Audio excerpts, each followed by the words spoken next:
I want to start today by asking you to visualize something that, honestly, it gave me a little bit of an existential crisis when I was reading through the prep notes for this deep dive. I have a feeling I know exactly which diagram you're talking about. I really hope so. So I want you to picture a donut, just a standard glazed donut. You've got the dough, and you've got that hole right in the center. Okay, with you so far. Now, here's the question.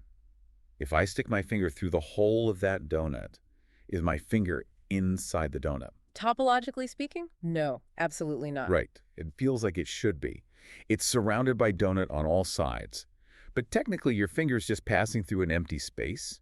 It never actually breaks the surface of the dough. It stays continuous with the outside world. And that right there is the fundamental kind of mind-bending reality of gastrointestinal physiology. We all walk around with this intuitive sense that when we swallow a burger, it's inside us. It's officially in our body. But the source material, and this is a point that Ganong in particular makes so clearly, is that the entire digestive tract, from your mouth all the way down to the exit, is just one continuous tunnel running through the body. We are, in essence, very complicated, very fleshy donuts. It's such a humbling way to look at human biology. Yeah. But you have to grasp that topology to really understand the mission of the gut. The lumen, that hollow space inside the tube, is completely contiguous with the external world. The air in your room, the bacteria on your fork, the dirt on an unwashed apple topologically, that is all still outside of you, even when it's sitting right there in your stomach. Which completely reframes the whole job of digestion. It's not just melting food, it's a security nightmare. It's a massive security crisis. Think about a single-celled organism, like an amoeba, just floating in the ocean. It's literally bathed in nutrients. It just opens a little pore, lets the good stuff in, pushes the waste out. It's easy. But we're terrestrial. We're multicellular. We have to walk around and actively hunt for our energy. Exactly. We have to take parts of the external world, trap them in this internal tunnel, and then perform what both Ganong and Guyton call active negotiation. Active negotiation. I love that phrase. It's perfect, isn't it? The gut has to extract the energy, the macromolecules, the water, the ions, while at the same time rigorously, and I mean rigorously, excluding the millions of bacteria, viruses, and toxins that we just swallowed along with our lunch. And it has to do this across a barrier that is, in some places, literally one single cell thick. That's the selective barrier concept. It is terrifyingly thin. If that barrier fails, the outside leaks into the inside, into our sterile bloodstream, and you are in septic shock. So this isn't just about digestion. It's about defining the self versus the non-self, moment by moment. So that high-stakes negotiation is really our roadmap for this deep dive. We're not just going to be memorizing the parts of the stomach. We're going to trace the entire assembly line. We'll look at the hardware, the muscles and the layers. We'll look at the chemistry set, the acids and the enzymes. And, of course, the wiring, the incredible nervous system that runs the whole show. And if you're looking for a red thread, a central theme to follow through all of these details, I'd say look for the constant tension between regulation and capacity. That was my single biggest takeaway from the Guyton and Hall chapters. The body is it's wildly over-engineered. Massively. You can live a pretty normal life with a fraction of your small intestine. You can survive with half a pancreas. The capacity for digestion is enormous. But the regulation, the second-by-second control of all the valves, the pumps, the signals, is precise to the millisecond. It's all about control. Precisely. Capacity is the size of your factory. Regulation is the foreman making sure the assembly line doesn't crash. Okay, so let's open up the hood, or I guess slice open the donut. Let's start with the hardware. If we were to take a cross-section of the gut, say we snip out a piece of the small intestine and put it under a microscope, we're not just seeing a meat tube. The architecture is incredibly specific. It is. And the order of the layers from the outside in tells you exactly what they do. It's a masterclass in functional design. So starting from the very outside, the side that's touching your other organs, you hit the serosa. Which is basically just the packaging. It's a thin, slippery layer that lets the gut slide around without friction. We can skip past that pretty quickly. Okay, but right underneath that, we hit the engines, the muscle layers. And notice that's layers, plural.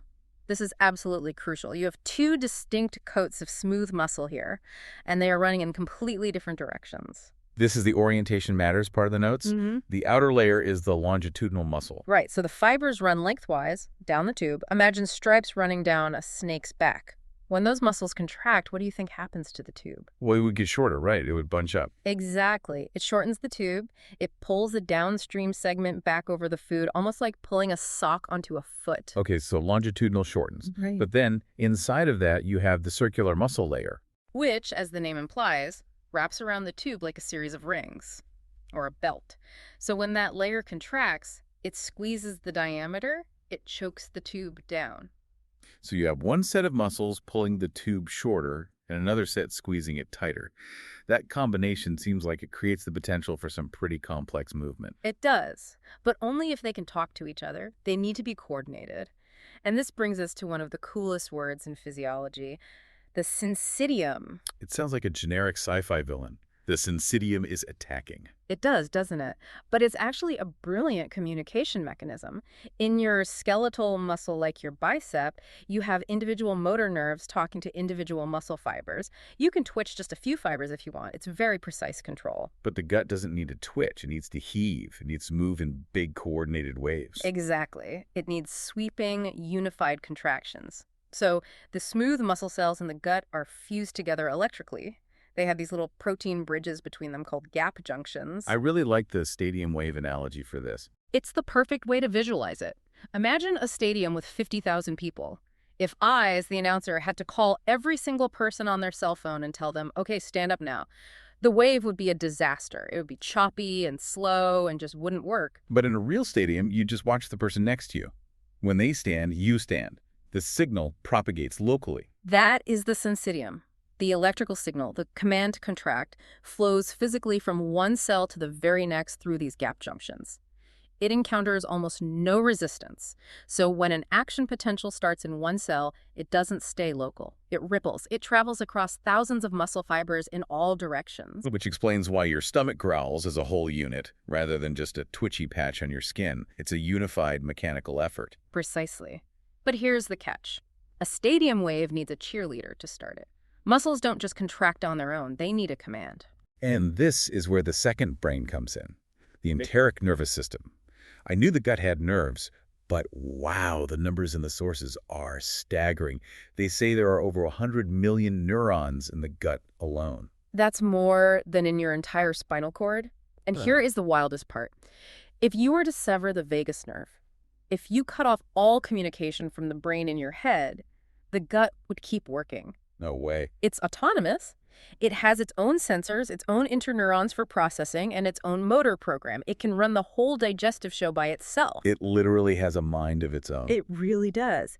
And it's organized into two main headquarters, or plexuses, which are cleverly sandwiched between those muscle layers we just talked about. Right. And their location dictates their job. It's all about real estate. The first one is the myenteric plexus, also known as Auerbach's plexus. Auerbach's. I always picture him as the foreman on the factory floor. That's a great mental model. Yeah. Auerbach's plexus is located literally between the longitudinal and the circular muscle layers. But he's sitting right in the middle of the engines. Exactly. So his job is to control the motors. Auerbach controls movement, the intensity of the contractions, the velocity, the rhythm of it all. So he's the one driving the train. If Auerbach fires, the gut moves. Correct. And mostly it's excitatory, telling things to squeeze. But interestingly, Auerbach also has some inhibitory neurons. Why would the motor foreman want to stop movement? To open a gate. Exactly, to open the doors. Sphincters, like the pylorus leaving the stomach or the ileocecal valve, are naturally clanked shut.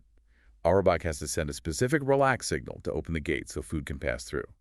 Without that inhibition, the gut is just a series of closed-off rooms. Okay, so that's Auerbach, the foreman. But there's a second brain deeper down, the submucosal plexus, or Meissner's plexus. Right, and Meissner's plexus is located in the submucosa, which is the layer much closer to the inner lining of the gut. He's not near the big muscles. He's near the glands and the blood vessels. So if Auerbach is the foreman, Meissner is, what, HR? Or maybe logistics? Logistics and quality control. That's a great way to put it. Meissner controls local secretion, local absorption, and local blood flow. He has sensory neurons that are literally tasting the chemistry of the food in the gut lumen. So Meissner's the one saying, hey, there's a lot of acid here, we need more mucus. Or there's a bunch of sugar here, let's open up the blood vessels to absorb it faster. Exactly. Auerbach moves the cargo. Meissner decides what to do with it once it's there. Okay, so we have the muscles and we have the nerves. But there is one more layer to this whole hardware setup that can be really confusing for people. The beat, the electrical rhythm. Ah, yes.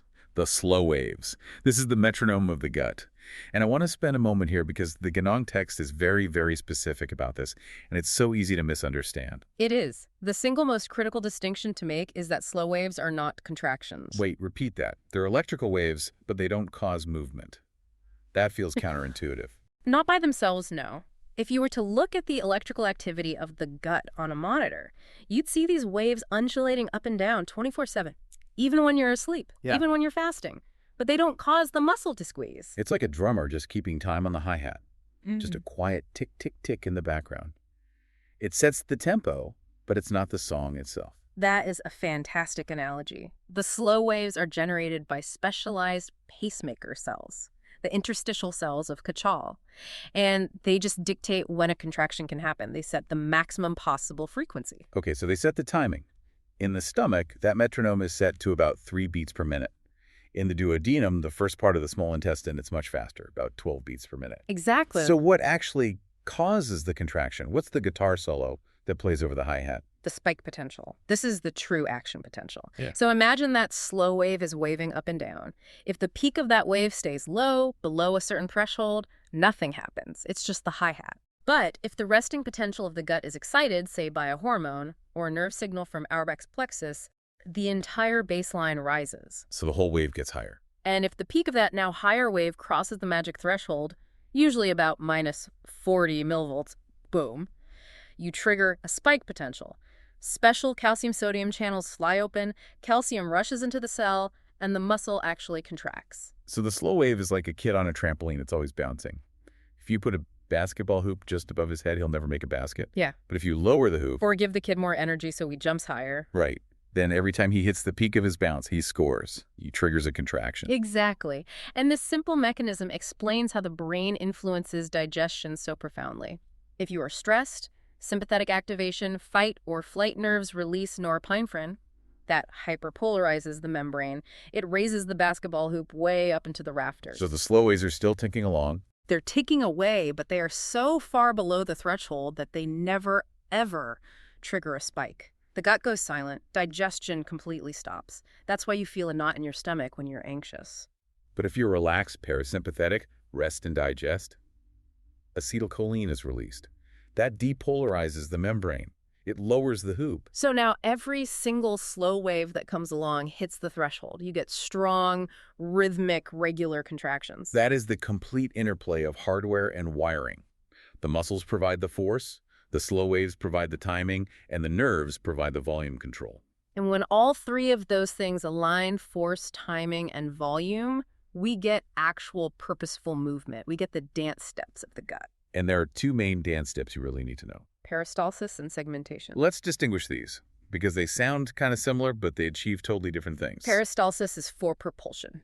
It is the law of the gut, as Guyton calls it. Imagine you put a ring around a tube of toothpaste and you just slide it forward. Squeezing it out. Right. A contractile ring forms behind the food bolus, and this is the crucial part. The gut relaxes downstream in front of the bolus. This is called receptive relaxation. It requires an active Auerbach's plexus to coordinate that downstream relaxation. It pushes the material forward. So peristalsis is about covering distance. It's getting from point A to point B. Exactly. But if you only had peristalsis, you'd just shoot the food out the other end without ever really digesting it. You need mixing, and that's segmentation. The chop and shear. Yes. Instead of a wave moving forward, imagine you just squeeze the tube here for a few seconds, then release. Then you squeeze it a few inches down and release. You aren't moving the food forward, you are squishing it back and forth. You're kneading the dough. So this is to make sure the food actually mixes with the digestive juices, the enzymes. Precisely. It's that regulation versus capacity theme again. Peristalsis has the capacity to move the food very fast, but segmentation regulates the mixing to ensure the chemistry can actually happen. The gut is constantly switching between these two modes depending on whether it needs to move traffic or process cargo. Okay, so we've built the machine. We have the tube, the muscles, the brains, the rhythm. Now let's finally run some product through this assembly line. On to section 2, the setup. And this starts way before we even eat, the cephalic phase.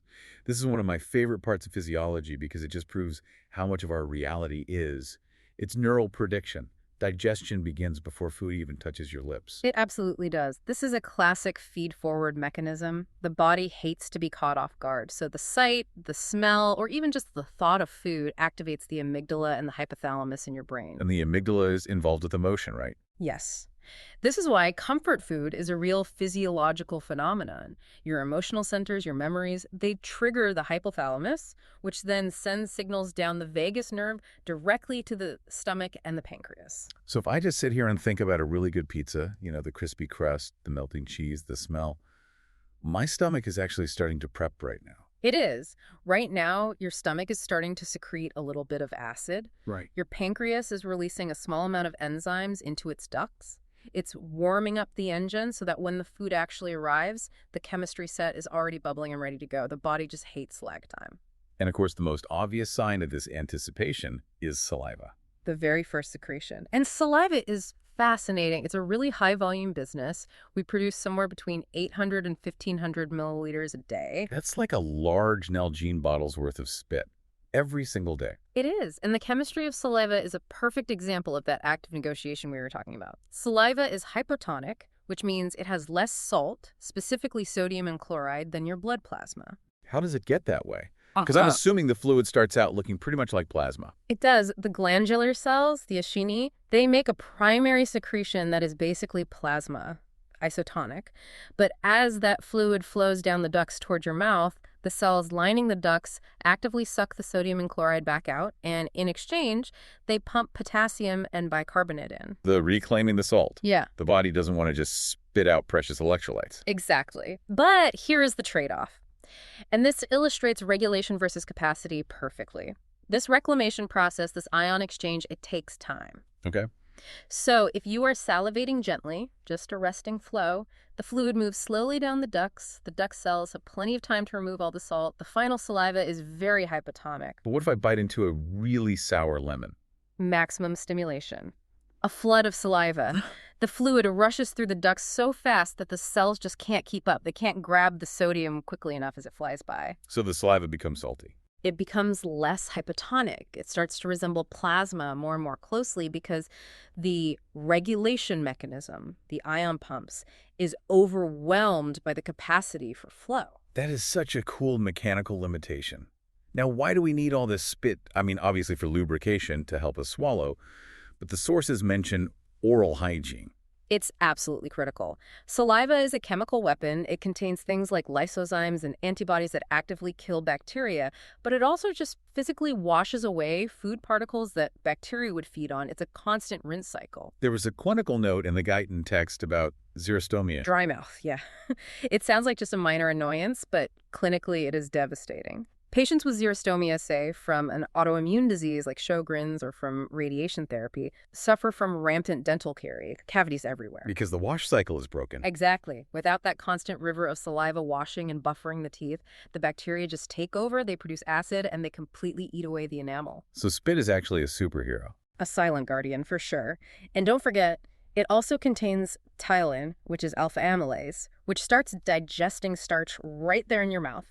If you chew a piece of plain bread for a long time, it starts to taste sweet. I remember that from school. That's the ptyalin breaking down the complex starch into simple sugar. Digestion has begun. Okay, so we've thought about food, we've chewed it, we've lubricated it. Now we swallow.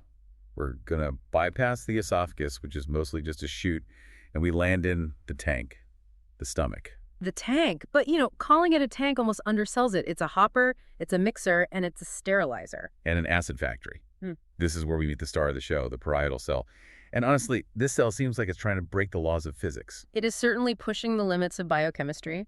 The parietal cell's job is to secrete hydrochloric acid at a pH of roughly 0.8. Which is incredibly acidic. That is literally battery acid territory. It is. And to do this, it has to pump hydrogen ions, or protons, against a concentration gradient of more than 1,000,000 to 1. A millionfold. Yes. Imagine trying to push water up a hill that is 1,000,000 times steeper than the one it wants to flow down.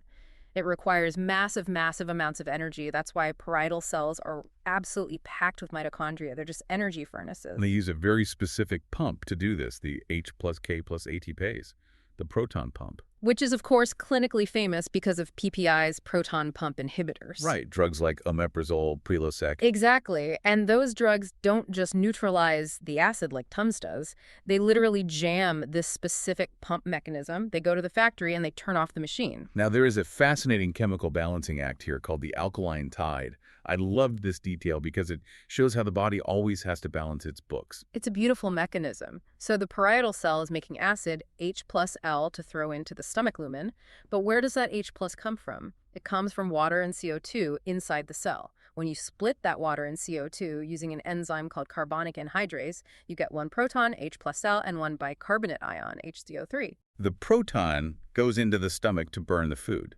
So where does the bicarbonate go? It is absorbed into the blood, and bicarbonate is a base. So while your stomach is becoming incredibly acidic to digest your meal, the blood that is leaving your stomach actually becomes slightly alkaline for a short period. That is the alkaline tide. That is active negotiation. You borrow acidity from the blood to make stomach acid, so you have to pay the blood back with alkalinity. Exactly. Now, you can't just have this acid pump running full tilt all the time. It's way too dangerous. It needs very specific triggers. And the regulation of the parietal cell is this perfect example of physiological redundancy. We call them the three musketeers of stimulation. A great way to remember them. Let's introduce the team. Musketeer number 1 is acetylcholine. This comes from the vagus nerve. That's the direct neural control we talked about. Okay, that's the brain talking. Right. Musketeer number 2 is gastrin. This is a hormone released by special G cells in the antrum, the lower part of the stomach. It's released when protein is sensed. So that's hormonal control. And musketeer number 3 is histamine. This is a paracrine signal, meaning it's released locally from cells called ECL cells right next door to the parietal cells. So neural, hormonal, and local control, all hitting the same cell. Exactly. And here is where the math gets weird. This is called synergy. 1 plus 1 plus 1 does not equal 3 here. Not even close, because these three inputs potentiate each other. Acetylcholine and gastrin work by increasing intracellular calcium. Histamine works by a totally different pathway, increasing something called CAM-MP. So they're turning different keys to start the same engine. Exactly. And when you turn all the keys at once, the engine doesn't just run 3 times faster. The acid production skyrockets. 1 plus 1 plus 1 equals 10. And this explains why H2 blockers, drugs that block histamine like Zantac used to, are so effective. Yes. If you knock out the histamine leg of the stool, the other two, gastrin and acetylcholine, lose their potentiation partner. So you don't just lose the effect of histamine, you lose the synergy. The multiplication factor is gone. So acid production drops disproportionately. You get a massive reduction in acid just by blocking one of the 3 pathways. So we have this vat of concentrated acid. This brings up the obvious question. Right. Why doesn't the stomach digest itself? I mean, it's made of meat. It is a constant raging battle. The stomach protects itself with something called the gastric mucosal barrier. And this isn't just a wall, it's a dynamic, multi-layered shield. First, there is a thick layer of visible mucus that physically separates the acid from the cells. A slime layer. A very important slime layer. But even more importantly, the surface cells secrete bicarbonate into that mucus layer. So there's a buffer zone trapped in the mucus. Yes. The pH in the middle of the stomach lumen might be 1 or 2, but right at the surface of the cells, the pH is held near 7, near neutral, because of that trapped bicarbonate. It's a chemical DMZ. That sounds precarious. It is. And if you disrupt it, for example, with NSAIDs like aspirin or ibuprofen. They're famous for causing ulcers. Right, because NSAIDs block the production of prostaglandins. And prostaglandins are the chemical signal that tells the stomach to maintain that healthy mucus and bicarbonate secretion. If you block them, the shield fails, the acid gets through and touches the cells, and you get a peptic ulcer. You are literally digesting your own stomach lining. Wow. Okay, so the stomach is churning, the acid is blasting, but eventually the food has to leave. Yeah. And it's heading into the duodenum, the start of the small intestine. But the duodenum is delicate.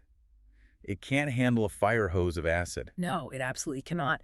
And this is where the duodenum puts on the brake. This is the enterogastric reflex. I think of this as the traffic controller at the exit of the stomach. It is. The stomach wants to just dump everything as fast as possible, but the duodenum has sensors. It's constantly sampling the chyme that's coming in. It has sensors for acidity, for fat content, for osmolarity, and for just plain old stretch. And if it doesn't like what it senses? If the chyme is too acidic, too fatty, or too salty, The duodenum sends a barrage of signals, both neural and hormonal, back to the stomach saying, Sado P, put on the brakes, we can't process this yet. It actually slows down stomach emptying. Drastically. This is precisely why a fatty meal keeps you feeling full for much longer. Fat is the strongest trigger for this braking signal, mostly via a hormone called CCK.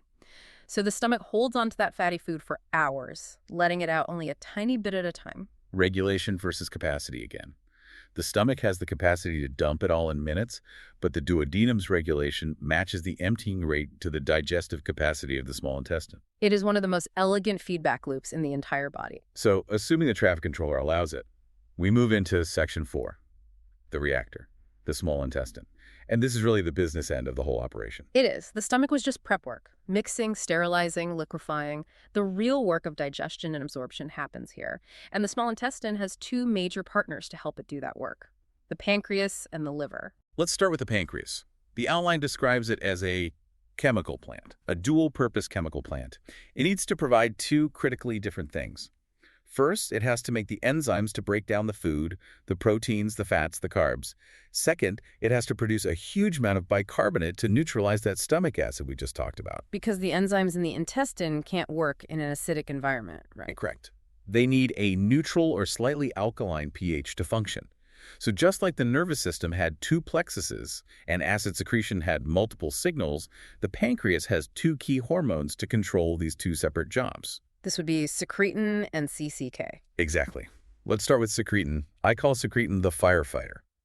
It is released by S cells in the duodenum in direct response to acid. Its one job is to tell the pancreatic duct cells, we have an acid emergency, send water and bicarbonate, stat. So secretin's job is to manage the pH. It puts out the acid fire. Correct. Then you have CCK cholecystokinin. I like to think of CCK as the chef. It is released by eye cells in the duodenum in response to the presence of fats and proteins. It tells the pancreatic acinar cells, we have actual food down here, send the digestive enzymes. And these enzymes, Yeah. they are incredibly powerful, right? We talked about the stomach not digesting itself. The pancreas is making enzymes that digest protein and fat. Why doesn't the pancreas just eat itself? That is the critical question, and the answer is a brilliant safety feature. The pancreas produces these enzymes as zymogens, which are inactive precursors. For example, it doesn't make trypsin, it makes trypsinogen. It's like a grenade with the pin still in it. That is the perfect metaphor. The grenade is safe as long as it's inside the pancreas. It is only activated when it reaches the intestinal lumen. There, an enzyme called enterokinase sits on the wall of the duodenum, and its job is to pull the pin. It converts trypsinogen into active trypsin. And then trypsin activates all the other enzymes. Yes, it sets off a cascade. Trypsin is the master switch. But now consider the risk. What if that pin gets pulled early? What if something activates the trypsinogen inside the pancreas? That sounds very, very bad. That is acute pancreatitis. It is one of the most painful and dangerous conditions in all of medicine. The pancreas literally starts to digest itself. The tissue becomes necrotic. It is a catastrophic failure of these safety mechanisms, often caused by a gallstone blocking the exit duct or by alcohol abuse. Yikes.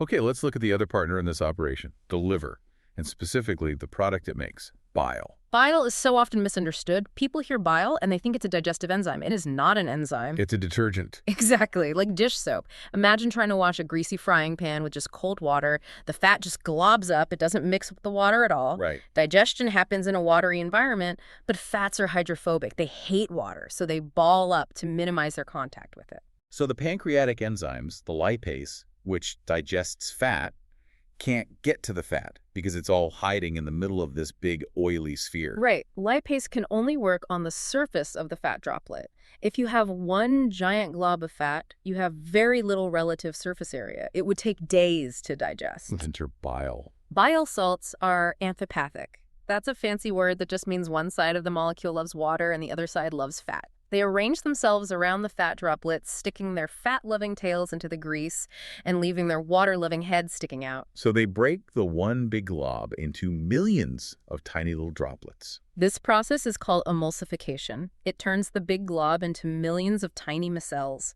This massively increases the surface area by something like 1,000-fold, so the lipase can actually get in there and do its work efficiently. And the body seems to treat bile like it's liquid gold. It does. because bile salts are metabolically expensive to make from cholesterol, so we recycle them. This is the enterohepatic circulation. The body's own little recycling plant. A remarkably efficient one. About 94% of the bile salts you secrete are actively reabsorbed at the very end of the small intestine in the terminal ileum. They go into the portal blood, get sent straight back to the liver, and are resecreted into the bile. That is incredible efficiency. A single bile salt molecule might make that complete trip 17 or 18 times during the digestion of a single fatty meal. But sometimes the chemical mixture in the bile goes wrong, right? Yes. Bile contains a lot of cholesterol. In fact, it's one of the main ways our body excretes excess cholesterol. But it's a delicate solution chemistry problem. If the ratio of bile salts and lecithin to cholesterol gets out of whack, either too much cholesterol or not enough of the solubilizing salts, the cholesterol can't stay dissolved. It precipitates out of solution. It forms crystals. Gallstones. Precisely. It is, at its core, a failure of solution chemistry. Okay, moving on. We've neutralized the acid, we chopped up the food with enzymes, we've emulsified the fats. Now we have to actually get all those nutrients into the body. This is section 5, the interface. And here, geometry is king. If the small intestine were just a smooth tube, it would have a certain amount of surface area. But it's not smooth at all. It has large folds. Then, on those folds, it has these tiny finger-like projections called villi. And then on the cells of those villi, it has even more microscopic projections called microvilli, which form the brush border. It's fractal. It just keeps folding in on itself at smaller and smaller scale. It is, and all this folding increases the absorptive surface area by a factor of about 600. It turns a tube that is a few meters long into a total surface area roughly the size of a tennis court, all packed inside your abdomen. That is the capacity part of our theme in flashing neon lights. A massive, massive capacity for absorption. Exactly. But there is a hidden vulnerability here. Inside each of those little villi is a blood supply to carry away the absorbed nutrients. But the Guyton text calls out a countercurrent villain in the way that blood flows. This sounded like something out of a spy novel. What is the countercurrent villain? It's a physiological trade-off. In each villus, the tiny artery bringing oxygenated blood in runs right next to the tiny vein taking blood away. They run parallel but in opposite directions, like a two-lane highway. Okay. So far, so good. But oxygen can diffuse across the walls of these tiny vessels. Because the artery and the vein are so close to each other, a significant fraction of the oxygen shunts directly from the artery into the vein at the base of the villus. It takes a shortcut. So it never even reaches the tip of the villus. A lot of it doesn't. This means the very tip of the villus is naturally always slightly hypoxic. It's a bit starved of oxygen.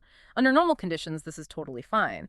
But now consider a crisis. Like shock or severe low blood pressure. Yes. If blood flow to the gut slows down dramatically, that shunting effect gets much worse. Right. The tips of the villi, which were already on the edge, die first. They undergo ischemic death. So in a major crisis, the gut lining is one of the first things to fail. It is. And when that barrier fails, you have to remember our donut concept. The barrier between the trillions of bacteria in the gut and your sterile blood is suddenly gone. The bacteria can invade the bloodstream. It can lead to sepsis and multi-organ failure. The countercurrent villain is a design flaw that only reveals itself under the most extreme conditions. That is a very sobering thought. It connects the basic physiology directly to what happens in the ICU. It does, and it also brings us to immunity. The gut isn't just an interface for food, it's a fortress. It is the largest single immune organ in the entire body. Really? More than the spleen or lymph nodes? By far. The lemon propria, that's the layer just under the surface epithelium, is just packed with immune cells. We have special Paneth cells in the crypts that secrete antimicrobial peptides. The gut is constantly sampling the bacteria in the lumen, deciding who is a friend and who is a foe. It's active negotiation all over again. Finally, after all that, we reach the exit. The large intestine, the colon. The colon's job is much less glamorous than the small intestines, but it's absolutely vital. Its main roles are reclamation and storage. It doesn't really digest much, right? No enzymes are secreted here at all. Its main job is to take the liquid soup coming from the small intestine and reclaim the remaining water and electrolytes. It turns about 1,500 milliliters of liquid chyme into about 100 to 200 milliliters of solid feces each day. And if it fails to do that? Diarrhea, which can be fatal due to dehydration and electrolyte loss, think of cholera. But it's also a crucial protective mechanism. It's designed to flush out pathogens as quickly as possible. And we can't ignore the tenants living down there in the basement, the microbiota. A huge topic for another day, but in the context of classic physiology, they are our symbionts. They digest things we can't, like certain fibers, and in return, they produce essential nutrients for us, like vitamin K, which we need for blood clotting. We provide the house and the food, they provide vitamins and help protect us against worse bacteria moving in. And then the very end of the line, the defecation reflex. This is a fascinating mix of involuntary and voluntary control. When feces enter and fill the rectum, it stretches the rectal wall. This triggers an involuntary reflex that relaxes the internal anal sphincter. That is the gut saying, I'm ready. But hopefully the social situation says, not yet. Right, and that's where we have the external anal sphincter. This is skeletal muscle. This is under your conscious, voluntary control. You can clamp it shut. Thank goodness for that. Indeed. It allows us to delay elimination until it is socially convenient, as the text so politely put it. It's the final negotiation between the raw biology of the gut and the complex sociology of being a human. So we've traveled the entire tube, from the donut paradox all the way to the toilet. What's the big picture here? What does this all mean? If we synthesize this whole journey, we come right back to that phrase, active negotiation. The gut isn't just a passive tube that food falls through, it is sensing the food. It tastes it chemically to adjust the enzyme mix. It senses the volume and fat content to adjust the speed. It meticulously protects the sterile blood from the outside world it contains. And it does almost all of this without us having to think of it for a single second. That's the absolute beauty of it. We have this second brain, the enteric nervous system, handling unbelievably complex logic, fluid dynamics, and chemistry 24/7. It perfectly balances regulation versus capacity. We have the capacity to eat a giant Thanksgiving dinner, but the gut's regulation ensures we process it safely, bit by bit, over many hours. It really does make you wonder, if the gut has its own nervous system, its own chemical logic, its own sensory apparatus, how much is it influencing us? And that is the provocative question to leave you with. The gut-brain axis. We know the communication goes both ways. If your gut is unhappy, if it's inflamed, if the microbiota are out of balance and sending distress signals, how does that change your mood, your anxiety levels, your cravings? Are you the one choosing to eat that donut, or is the microbiome living in your inner donut choosing it for you? A fascinating question for another deep dive, perhaps, but it is certainly something to chew on.